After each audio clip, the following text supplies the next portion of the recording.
Conversa, buenas tardes, bienvenidos una vez más a este espacio que es para ustedes. Una vez más tenemos grandes invitados con grandes temas para tratar con ustedes, pero antes de presentarlos y de dar inicio a esta entrevista, pues los invitamos a que se suscriban, den like, compartan este contenido, nos dejen sus comentarios, nos dará mucho gusto interactuar con ustedes, porque recuerden que este espacio es para ustedes. Esta tarde pues me acompaña aquí en la mesa, ustedes ya lo conocen, mi amigo Juan José Castro, que esta vez vamos a dirigir este debate, esta charla aquí de manera conjunta. Gracias, Juanjo, por animarte. Mira, no, al contrario, es un gusto tener y también estas personalidades siempre llenas de orgullo y es un espacio pues para todos. Ya saben que siempre procuramos traer para ustedes pues a los expertos, ¿verdad? Para que no nos cuenten mentiras. Y esta tarde pues no es la excepción, ustedes ya los han visto en otros episodios y hoy nos acompañan de manera conjunta el licenciado Alejandro Vázquez, secretario del Tribunal Colegiado en materias administrativa y penal, y el licenciado Bogar Camarillo, igual secretario del Tribunal Colegiado de las materias civil y laboral. Para continuar con la charla, que ya tenemos un par de episodios en esta temática de las medidas cautelares. Entonces, pues le vamos a dar inicio dándoles la bienvenida, agradeciéndoles que estén con nosotros una vez más. Muchísimas gracias, licenciado Bogar. Licenciado, gracias. Un gusto, un placer estar aquí con ustedes. Gracias. Muchas gracias y muchas gracias por la invitación. Estamos muy contentos porque los episodios pues han tenido muy buena respuesta y hoy seguimos platicando pues de las medidas cautelares que nos quedamos, que lo empezamos en los capítulos anteriores con cada uno con sus intervenciones de manera individual, pero hoy pues para platicar de manera conjunta desde dos perspectivas distintas, la materia administrativa y penal y la materia civil y laboral, que a final de cuentas convergen en un mismo punto, que es la aplicación de estas medidas en beneficio de quien las solicita. Así es, licenciado Laura, este es un tema muy apasionante, es un tema que realmente nos deja pues muchas posibilidades de poder actuar en una justicia anticipada, una justicia que no es necesario esperar hasta que termine el trámite para que obtengan ciertos resultados. Y en la última ocasión que estuvimos aquí platicando, quedamos pendientes de ver esa vinculación de medida cautelar y tutela judicial efectiva. Platicábamos cómo no sería posible hablar de tutela judicial efectiva sin una buena medida cautelar. ¿Por qué? Porque sabemos nosotros que dentro de esas medidas cautelares podemos preservar la materia de litigio o proteger derechos fundamentales que se encuentran en riesgo durante el procedimiento. Anteriormente veíamos esas medidas cautelares como medidas solamente conservativas. Sí, decíamos, bueno, es que necesitamos que la materia de litigio permanezca, ¿no? Y por ejemplo, en materia laboral veíamos que había dos nada más, ¿sí? El embargo precautorio para que el patrón no venda los bienes, ¿sí? Y el arraigo de personas para que no se vayan sin pagar, ¿sí? Como ven ustedes, realmente eran cuestiones nada más conservativas, pero ahora con la reforma y con el nuevo sistema nos permiten también proteger derechos fundamentales, pero es muy interesante porque son derechos fundamentales que a veces son incluso independientes de la acción del despido, ¿sí? Que se encuentran interconectados. Y los órganos de control constitucional, como platicábamos anteriormente, están haciendo ejercicios muy interesantes porque están aplicando las perspectivas de género, la perspectiva de la infancia, la perspectiva de la salud. De personas vulnerables. La perspectiva de personas vulnerables por ser adultos mayores. Entonces, esos ejercicios que se hacen para otorgar medidas cautelares, a mí me parecen fascinantes, porque en realidad nos abre una gama de posibilidades para poder llegar a una conclusión concreta al momento de la petición.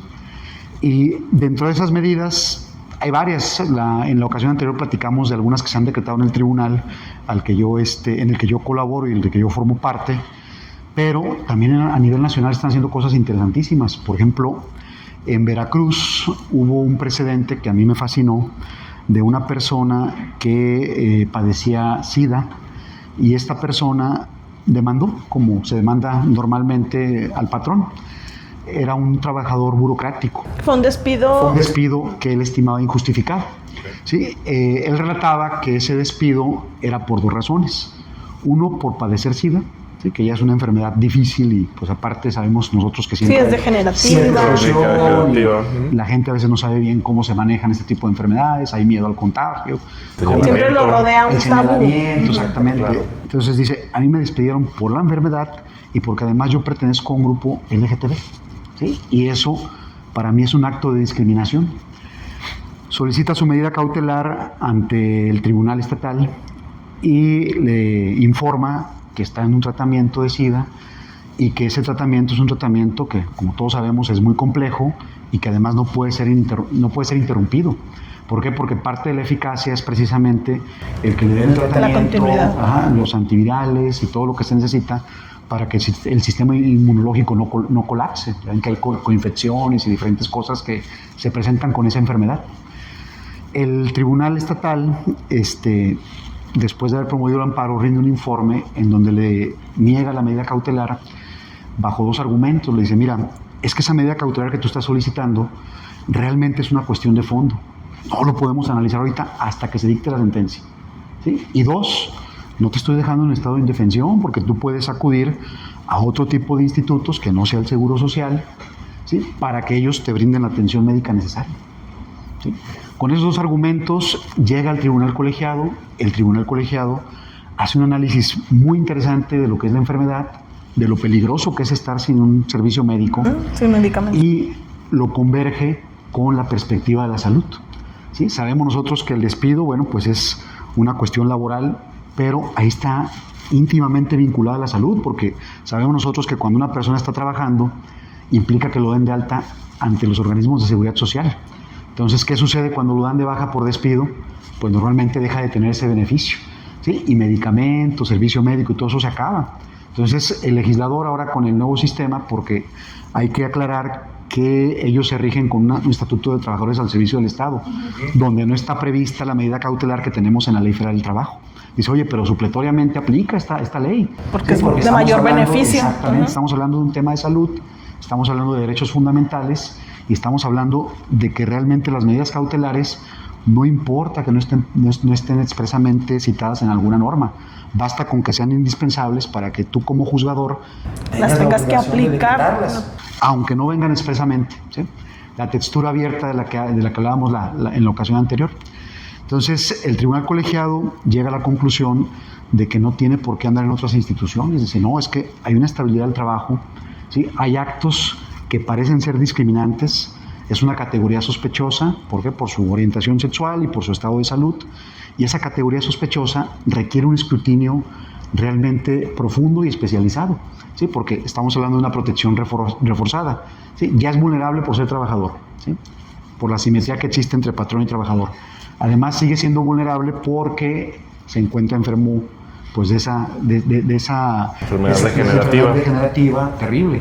Dice, pero además también pertenece a un grupo LGBT, que es precisamente una de las causas de discriminación que sabemos que socialmente es muy marcada, ¿sí? ¿Y cuál fue la conclusión? Bueno, no reinstálalo, más bien dalo de alta ante el Instituto de Seguridad Social. Reinsértalo al servicio médico. Insértalo al servicio médico, afílialo para que él pueda disfrutar precisamente del tratamiento. Los beneficios del tratamiento y demás. Traía ahí una connotación también de los tiempos, que es otra cosa también muy importante, porque normalmente los asuntos en su generalidad y también los laborales tardan mucho en resolverse. Las audiencias son muy largas. Entonces, dentro de la reclamación decía, oye, y la audiencia me la dio lejísimos, ¿sí? Fuera del plazo que establece la ley. También los combinaron a que fueran plazos acorde a la ley y que el procedimiento se resolviera lo más pronto posible. Entonces, obtuvo esos 2 beneficios de manera cautelar, que a mí la verdad me gustó mucho. La forma en la que fue abordado. Un análisis desde muchas perspectivas. Desde muchas perspectivas, y porque platicábamos nosotros de la conservación del litigio, y eso es lo interesante de las medidas cautelares. ¿Qué pasaría, por ejemplo, si no se le hubieran otorgado y en ese inter tiene un deterioro de su salud, ¿no?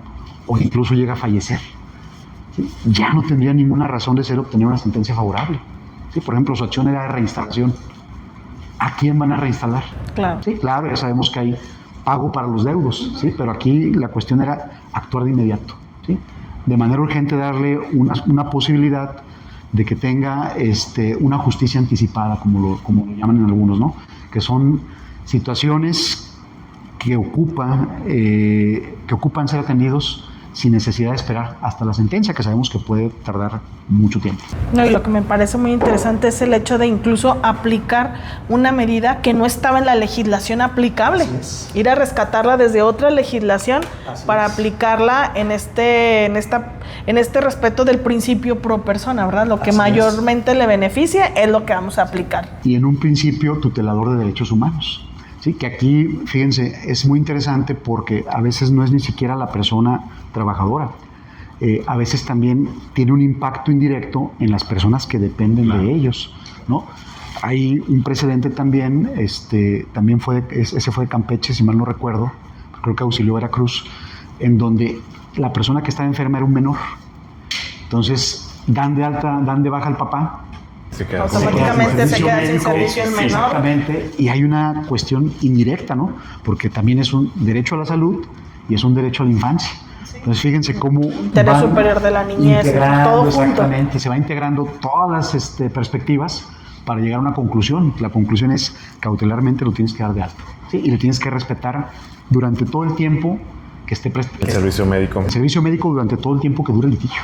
No, y esto sería lo ideal o lo que la tendencia debería ser, que así se aplicara en todas las materias y en todas las instancias, desde el fuero común y en todas las materias, porque vemos otras materias, la materia familiar, por ejemplo, donde no se hace énfasis en estas necesidades a veces de los menores al momento de decretar alguna medida de convivencia, etcétera, etcétera, y no se están viendo que qué maravilla sería que desde el fuero común, desde la primera instancia, se pudieran estar aplicando esos criterios del principio pro persona, del respeto a la infancia, de las personas vulnerables, etcétera, etcétera. Exactamente. Pero fíjate que el tema también a mí que se me hace muy interesante es el que planteas del tiempo que realmente se cumpla, cómo debe hacerse el procedimiento, ¿sí? De inicio hasta la sentencia.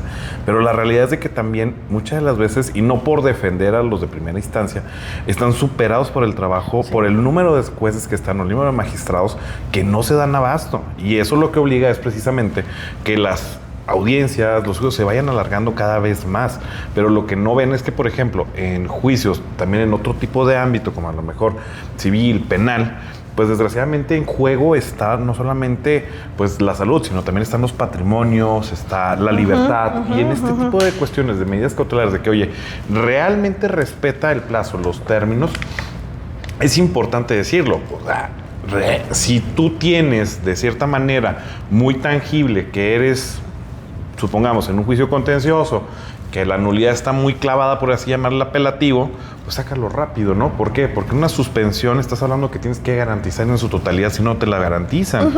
Las modificaciones que hubo a la ley de amparo, al Código Fiscal, a la ley federal, procedimiento contencioso, pues te enumeran ciertamente que si no está garantizado en su totalidad, pues no está. Ahora, vemos también, por ejemplo, en este tema, las actualizaciones, los intereses, que dices, ¿cuánto me va a costar al final del camino?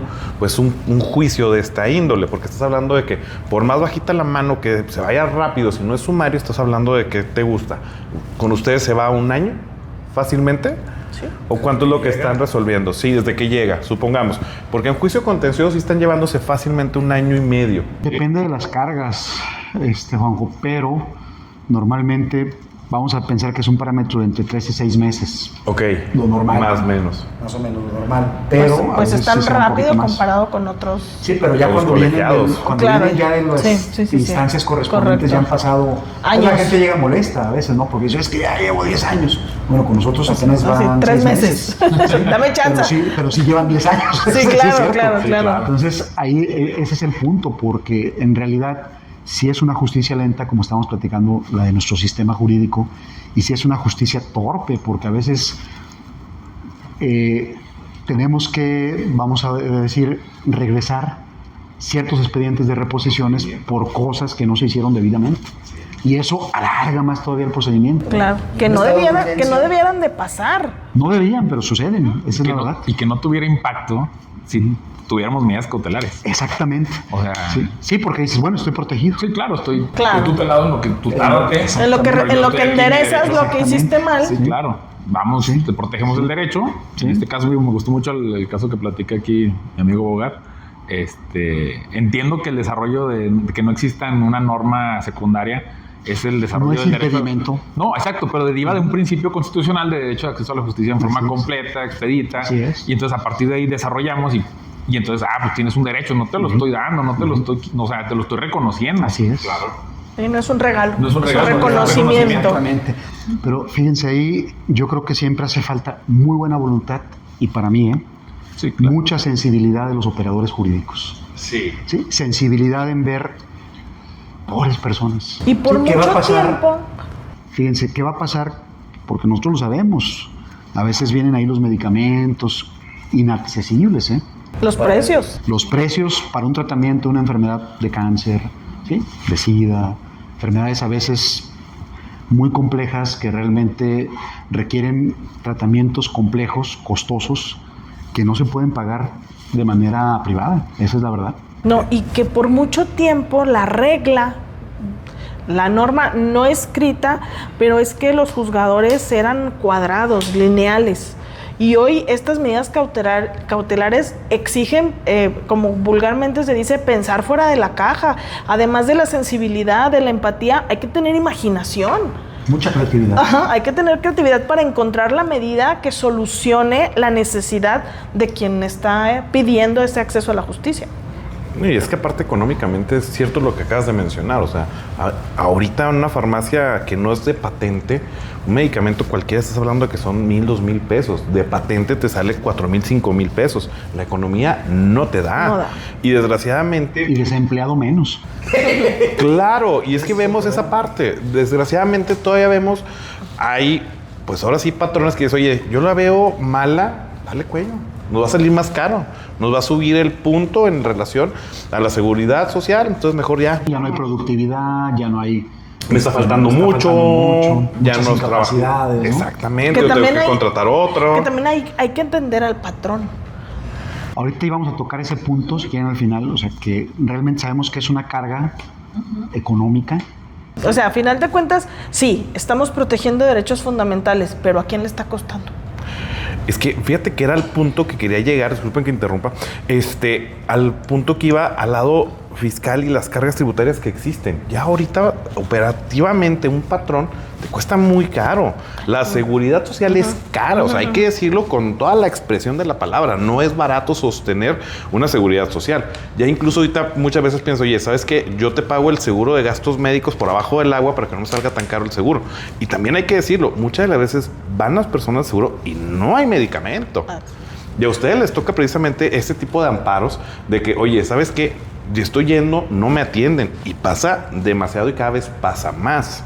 Entonces es un problema que vemos, ahora sí que ya no es un círculo virtuoso, sino vicioso. ¿Por qué? Porque uno evita pagar más, porque no hay esa seguridad social al 100%, y posteriormente vemos que las cargas administrativas a los patrones cada vez son más y más fuertes. Operativamente te cuesta más todo y el dinero no se completa. Pero fíjate, ahorita me quedé pensando en lo que decía la abogada.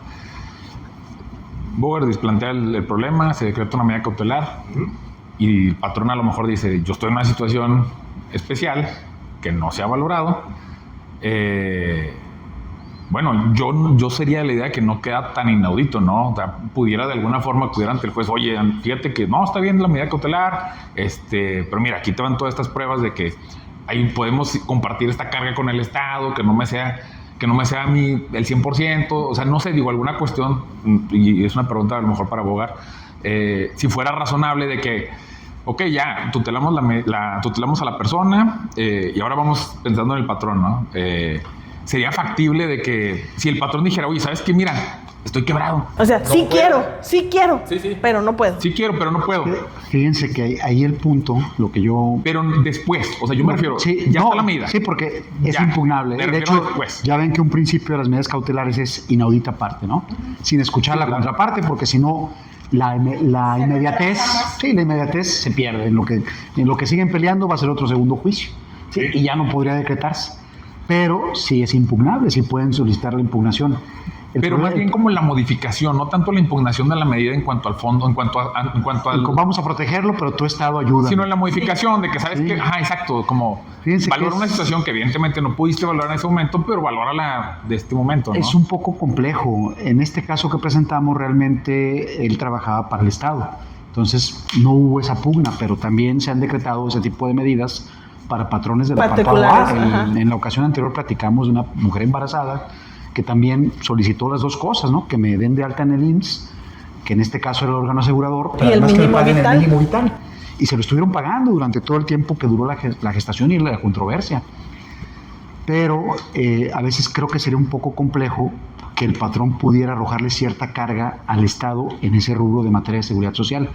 Y la verdad yo lo entiendo un poco comprensible, porque lo cierto es que estamos partiendo de un acto que es ilícito y que es imputable al patrón, que sería haber despedido a una persona en ese estado, ¿sí? Sí, claro. Ya sea en embarazo o ya sea por una preferencia sexual o por un estado de salud. Entonces, partiendo de ese acto, ahí es donde entramos, que dicen, bueno, es que hay una duda, ¿no? Hay indicios de que sí pudo haber sido por eso, ¿sí? Pero obviamente esos indicios pueden ser desvirtuados en el procedimiento y a lo mejor llegar a la conclusión de que el despido fue justificado, ¿sí? Podría haber llegado a esa conclusión, ¿sí? A lo mejor una rescisión, cometió un acto que realmente era causa de rescisión, no sé, y ser absuelto. Ahí es donde se complica precisamente porque todo eso que pagó esa carga quedaría prácticamente en el vacío. Y prácticamente en el vacío porque no podríamos culpar a nadie. Creo que el juzgador o en su momento los órganos de control constitucional hicieron su labor interpretativa. ¿De protección? Sí, a partir de lo que había en ese momento. Sí, claro. ¿Sí? Y llegaron a la conclusión de que era necesario. Y si vemos nosotros, toda la teoría y toda la doctrina siempre dicen, en caso de duda, mejor otórgala. ¿Sí? ¿Por qué? Porque puede ser devastador que no lo otorgues, ¿sí? Por lo que estamos platicando. A lo mejor un daño a la salud irreversible, ¿sí? Un fallecimiento irreversible, ¿sí? Y es por eso que podría analizarse, pero sí es complejo. Pero fíjense qué interesante, ¿no? Ahora verlo desde el otro punto de vista. Desde el otro punto de vista. Sí, porque aquí la carga la lleva otro particular. En el caso, bueno, que estamos planteando, ¿verdad? En ese caso que usted nos planteaba, pues era el mismo Estado. Pero en el caso del patrón de la iniciativa privada, del apartado A, pues ahí también hay un menoscabo a su patrimonio. Y fíjense qué interesante. Yo me quedé pensando, hay precedentes en España de medidas cautelares en donde los reincorporan de inmediato. Entonces, yo me quedo pensando en eso. Digo, mira, nos quedamos cortos. Nos quedamos cortos porque los reincorporan. Pero fíjate, ¿no sería más comprensible y más, vamos a decir, para el patrón incluso, tal vez hasta más conveniente? Sí, claro. Decir, oye, si ya me dijiste que lo voy a tener que dar de alta en el seguro. Y que le tengo que seguir pagando. Y que tengo que darle su mínimo vital, pues mejor lo voy a reincorporar. Mejor que cautelarmente y ya vemos. Sí. Digo, es nada más una opinión, no hay nada que yo haya visto aquí en México, pero en España eso hacen, los reincorporan de inmediato cautelarmente cuando hay sospecha de que el despido fue injustificado. Pero es que fíjate que yo veo mucho en la parte que los reincorporan, ahora sí que el señalamiento de que ya es un trabajador que... Eso nos pasaba mucho en las reinstalaciones. En las reinstalaciones. No es hay como un estigma ya. Hay un estigma. Y fíjense, hay un estigma, pero depende de lo que platicábamos. Mucho de la buena voluntad de las personas que intervienen. A nosotros nos tocó ver que cuando los reinstalaban para no pagarles la subsistencia, que eso es algo que se hacía hace mucho tiempo, los reinstalaban y los traían, pero como si fuera con cuchillito de palo y con espada en la pared. Sí, para orillarlos a la renuncia. Y obviamente el moving, ¿no? El acoso laboral. ¿Sí? Eso es lo que hacían. Aquí pudiera pasar algo similar porque ya llegas como un trabajador que es un trabajador conflictuado, ¿no? Conflictuado con el patrón. Pero eso estamos hablando del patrón Juan Pérez versus el trabajador Pedro Rodríguez. Ahorita también hemos notado nosotros que las empresas han tenido crecimientos exorbitantes, en donde a veces ya ni siquiera conocen al patrón. Imagínate, por ejemplo, una empresa de esas de tecnología que andan por todo el mundo, que no saben ni quién es el patrón, son muchas personas, ¿no? Claro que ahí el conflicto se da con los jefes directos y representantes patronales. El gerente, sí, pero también nos tocó ver, por ejemplo, en las empresas mineras, que a veces sí lo reinstalaban de muy buena fe. Dicen, no, es que el problema fue con fulano, pero ya lo corrimos, él ya no está porque era un mal elemento y él sí trabajaba bien. Lo vamos a reinstalar y le vamos a pagar a los salarios caídos. Entonces ahí depende mucho de las voluntades. Claro. Siempre vamos a depender del ánimo de cooperación, de la disponibilidad y de esta sensibilidad que comentábamos. Sensibilidad y de la cultura de honestidad, ¿verdad? No, es que estás partiendo de unos valores tremendos. Muy elevados. Sí, oye. Pero no inalcanzables. No, todos somos perfectibles. Sí, es que también estamos hablando, digo, no por demeritar ni nada, ojalá que fuera la regla general. Sí, pero estás hablando de que ¿qué te gusta? 70% no es ese tipo de empresas. 60% todavía, dices, o sea, las empresas realmente son las chiquitas las que no sobreviven, las que tienen poco tiempo. Tenemos valores malentendidos porque a lo mejor, como decíamos, el patrón anda allá lejos, no conoce a sus empleados, no tiene esa cercanía, no sabe lo que está pasando. Pero los directos son los que sí se lo toman personal.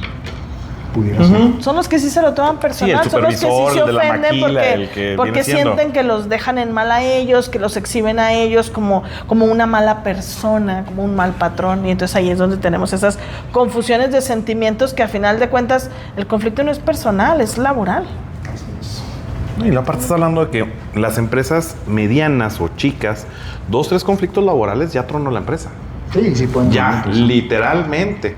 O sea, muchas de las veces, incluso cuando andamos en la playa, vemos en los hoteles que están embargados por el sindicato. Ah, sí, sí, sí. Y pasa demasiado. O sea, el trabajador te puede hacer. Y se come la empresa, se acaba. Se acabó. Se acabó una fuente de trabajo, no para los que estaban demandando, para todos.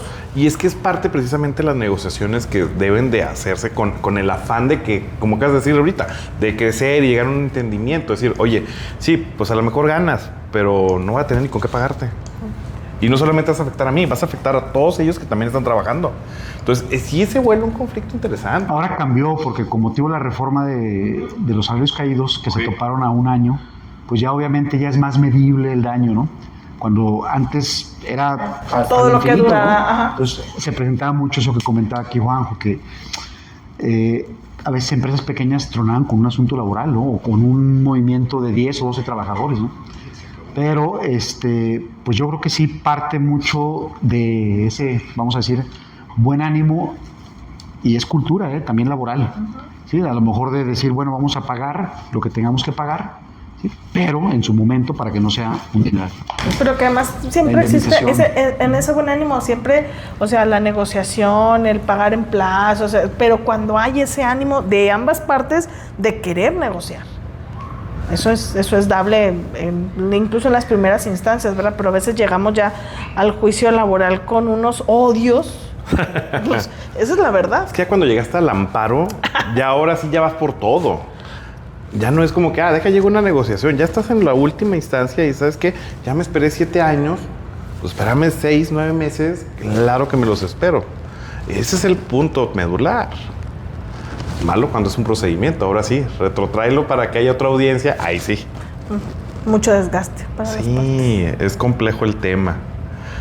Pero pues al final del camino siempre hay que visualizar, como dices tú, qué es lo mejor para todos para seguir creciendo. Porque de lo contrario, pues ahora sí te puedes llevar a la empresa, a la persona y a todos, incluso personas que ni siquiera están inmiscuidas directamente, pues se quedan sin trabajo. Acá por la parte administrativa penal, ¿qué nos puede comentar, Lec? Fíjate ¿Qué es lo que usted ve? Ahorita estábamos platicando y bueno, luego me gusta mucho platicar aquí con mi querido Bogar. Pues nos ha tocado algunos casos, ¿no? Ahorita traigo 2 así que muy presentes, hablando de la importancia precisamente de lo que es una medida cautelar. Obviamente, pues en materia administrativa se da la cuestión de atención médica, que bueno, ahora ya la Corte dice, bueno, que el doctor sea el que certifique qué tipo de medicamento necesita, porque se presenta mucho la situación de que llegan a veces personas menores con padecimientos muy complejos, y ellos de alguna forma obtuvieron información de que cierto medicamento les puede ayudar a mejorar esa condición o a darle una mejor calidad de vida, ¿no? Y a veces no es lo que médicamente pudiera necesitar para el padecimiento que tiene, ¿no? Y entonces entra ese conflicto de, no, yo quiero que me des ese medicamento porque ese medicamento es el que me da mejores Resultado. Mayor eficacia. Ajá. Y entonces teníamos ese Conflicto. ese conflicto, no conflicto, como ese dilema. Y entonces hay una tesis donde ya dijeron, no, ¿sabes qué? El instituto tiene que establecer, pero no solamente decir, sí, no, porque al final del día, pues, si no está dentro del cuadro básico, te van a decir no. Que no. Uh-huh. Ajá. Entonces, primero, obviamente, ¿no? Tienes cuadro básico, si ninguno mejora, ninguno le ayuda, pues tienes que buscar otra forma, pero tú tienes que cumplir con tu obligación de garantizarle ese derecho a la salud, ¿no? Entonces, bueno, en materia administrativa se dan ese tipo de casos, ¿no? Pero ahorita el que les quería platicar, por ejemplo, nos tocó un maestro, un profesor de una universidad, donde tiene una situación ahí con algunos alumnos de su aula, específicamente con una muchacha, una mujer, una alumna, le inician un procedimiento ante el comité de la universidad. Los alumnos. Le siguen dando de audiencia, ofrece pruebas, formula alegatos y al final le dicta una resolución donde a él lo suspenden temporalmente de su empleo por determinado tiempo. Esa decisión pues, la impugna internamente a través de un recurso que ellos prevían en su reglamento, y posteriormente viene el juicio de amparo, solicita la suspensión y el juzgado de distrito le niega la suspensión y le dice, ¿sabes qué? Como es una cuestión de responsabilidad o lo equipara como un tipo de responsabilidad administrativa, pues yo no te puedo otorgar la suspensión porque te estaría otorgando un derecho que tú no tienes. Que es una de las reglas que en materia de amparo, creo que es el artículo 131, establece una provisión en su segundo párrafo, que tú puedes restituir derechos, pero no puedes modificar, crear los que no tuvieran antes de la presentación de la demanda. Va al recurso de queja la persona esta, y entonces nosotros nos toca ir en el colegiado, y se determina que en este caso específico, si bien es cierto, estamos hablando de que hay una suspensión, que hay una separación del empleo, pues él tenía derecho a gozar al menos de un mínimo vital, bajo diversas consideraciones. Él está impugnando la sanción que le impusieron, entonces está ejerciendo su derecho de defensa. Entonces, ejerciendo su derecho de defensa, pues hay que verificar si efectivamente la sanción y la temporalidad que le pusieron fue la correcta, ¿no? Uh-huh. ¿Qué pasa si no fue la correcta? Entonces, todo ese tiempo, además era una persona que pues no era joven, era una persona adulto mayor. Ajá, entonces estaba vulnerable. Es un poquito más difícil, obviamente, a lo mejor, no sé, obtener algún tipo de ingreso, entonces, tomando en cuenta eso, todas esas circunstancias, se determina, no, pues, ¿sabes qué? Mientras dura la impugnación del juicio de amparo, mientras dura la impugnación del juicio de amparo, o sea, el análisis en el juicio de amparo, o se termina tu suspensión temporal en el empleo, pues tú vas a poder cobrar un 30% de lo que tú venías cobrando en una condición normal, en activo. Y eso no fue, creemos, lo que se resolvió en el tribunal no era constituirle un derecho, porque al final del día la relación de trabajo pues, de él continuaba. Él al final del día, al terminar su sanción, pues se iba a incorporar y iba a seguir teniendo sus actividades normales, ¿no?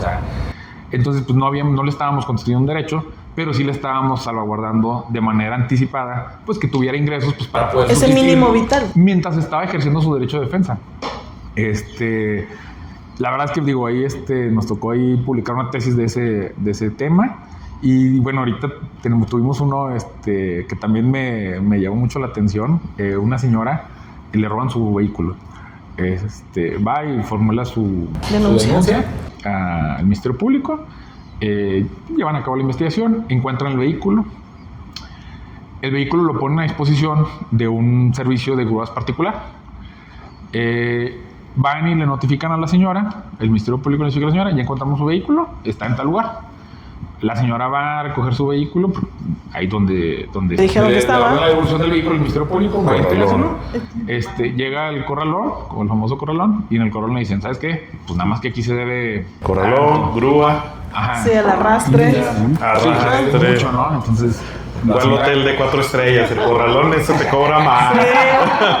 Entonces viene el amparo y solicitando pues que le devuelvan su vehículo porque pues, fue víctima de un delito. Y es víctima de un delito, pues es mi vehículo. Y yo no pedí que me lo pusieran ahí. Sí, no está en el corralón por ninguna falta administrativa mía ni imputable a mí. El juez de distrito, el juzgado de distrito, le niega la suspensión. No recuerdo muy bien la razón de por qué le niega la suspensión. Viene a queja y en queja les toca resolver ahí los magistrados ahí determinan conceder la suspensión para el efecto de que ella recupere su vehículo, porque además ella recupera su vehículo y detiene o se paraliza lo que cuesta tener el carro ahí, ¿no? O sea, tú lo recoges y se para el cobro ya no aumenta. El hospedaje. Sí, ¿no? En lo que se determina o se analiza quién es la persona obligada a pagar. Porque el carro no está ahí porque la señora quisiera que estuviera ahí o por una cuestión atribuible a ella. Está ahí porque el Ministerio Público lo mandó ahí. Entonces, en lo que se analiza de fondo, quién es la persona responsable o quién es la persona obligada a realizar ese pago, se le otorgó ahí le otorgaron ahí la suspensión para que ella pudiera ir por para su que vehículo devolvieran y su recuperar vehículo. su vehículo, ¿no? Porque además, había sido víctima de un delito y pues evidentemente pues le asistía de cierta forma a alguna apariencia del buen derecho, digámoslo así, ¿no? Entonces, bueno, de esa forma, muy interesante. El tema de que sea anticipado, de que no, espérate hasta que dicten sentencia. ¿Y supieron quién robó el vehículo? No, el vehículo lo encuentran en un... Lo encuentran abandonado. Sí, lo encuentran abandonado. Y tú, me imagino que vas por el tema de que sí, dices, bueno, si hay un responsable que lo pague. Que vaya dentro de la reparación del daño, ¿no? Como una reparación del daño, claro, pero el problema es que pero no lo encontraron. Aquí interviene un particular. Entonces, o sea, sí, también el particular va a decir, ¿y mi servicio quién me lo va a pagar? Yo tuve un carro aquí, a mí alguien me lo tiene que pagar. La grúa ya me costó el sueldo del chofer, el diésel, claro. Sí, claro. Me gustaría como para que hubiera un fondo por parte del Estado para atender ese tipo de rubros, porque ellos realmente, fíjense, si nos vamos al origen, el Estado debe de brindarte seguridad. Claro, fue una falla del sistema. Cuando no te brindan seguridad porque te robaron un vehículo, fue una falla del sistema. Bueno, es que en teoría... A lo mejor al Estado no le va a gustar que pensemos eso. Pero en realidad fue así es. Atribuible a su falla. Entonces tendría que pagar los daños correspondientes, como sería el hospedaje. Qué interesante este supuesto, porque hay bueno, en este caso fue la comisión de un delito, pero hay otros casos en los que igual los vehículos están ahí y no son causas imputables a las personas, y esos son supuestos en los que la gente no es consciente que puede reclamar. Es por eso muy interesante y por eso agradecemos mucho este espacio, porque es dar un poquito de lucecitas de lo que hacemos y de lo que se puede hacer. Yo sé que alguien de una forma práctica diría, yo no quiero estar batallando, voy a pagar y ni modo. Sí, pero en realidad hay ocasiones en donde el pago no es posible, ¿no? Y a veces son cuestiones de principios, porque voy a decir, ¿por qué si a mí me robaron? ¿Sí? Ya me robaron el vehículo, ya fui víctima de un delito, ahora tengo que pagar para recuperar mi vehículo. Sí, como que creo que me quitaron, además, sin consentimiento. Sin consentimiento, me privaron de él de muchos días o pocos días, no sé. Dejé de tener la posesión de algo que es de mi propiedad, pero además voy a pagar. Y se me ocurre pensar cuánto tiempo tardó en avisarle la autoridad que su vehículo estaba en el corralón, porque si también se dilataron en eso, son días que también le podían descontar a la cuenta. Es que también ahí va mucho el tema de la lentitud de los procesos, pues. Es que también el tema es, aquí yo lo que veo es la concesión que tiene las grúas con el municipio y con el Estado y con la Federación. En la concesión que te hacen por tramos y los que se encargan de recoger la grúa y se va al corralón, tiene sus estatutos en los que le dice, ¿sabes qué? Tú por cada arrastre me vas a pagar a mi municipio tanto, al Estado me vas a pagar tanto. Y muchas de las veces los vehículos que están en abandono pasa demasiado que no los reclaman, ¿sí?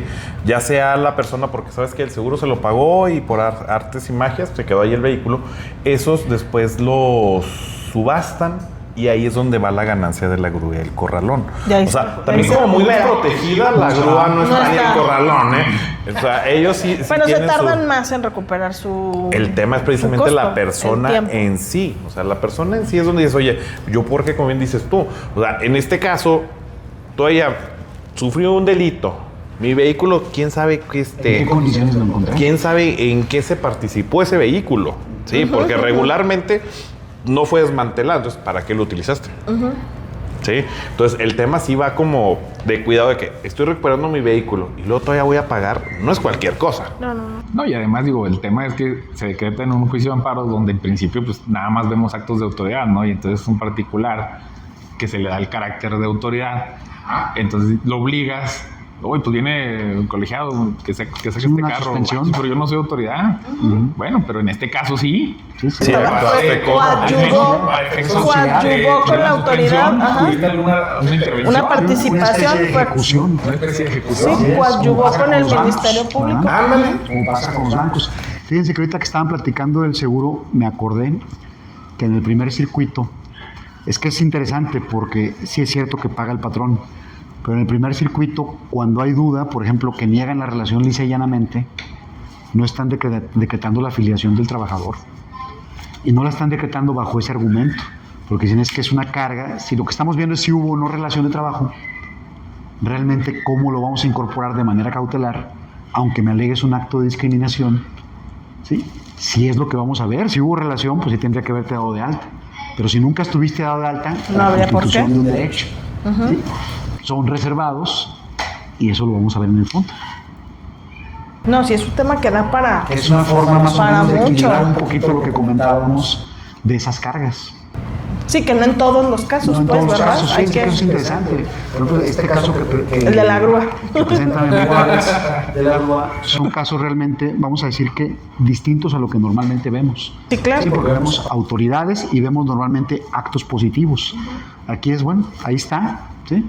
El acto es número 3. No, porque va a decir el ministerio, El acto- yo ya cumplí con exacto, encontrarlo. eso voy, ¿no? Y además eso voy, el acto le es benéfico, o sea, el acto del Ministerio Público Les es benéfico. Sí, ya lo encontré. O sea, entonces, de cierto punto, alguien puede decir, no tiene interés jurídico, porque le está ordenando que se lo devuelvan, ¿no? Pero a lo mejor le faltó decirle quién va a pagar el... Sí, o sea, la devolución debería de ser, Está condicionada al pago. ajá, La devolución debería de pues, ser debería ser devolución gratuita, sin pago, ajá. sin pago alguno. Fíjate que esto pasa también Sin mucho gravamen. en los alcoholímetros. Hay un alcoholímetro, te detienen, se lo lleva la grúa, corralón, todo el acto, impugnas, lo ganas, actos y frutos viciados. ¿Cómo queda el de la grúa?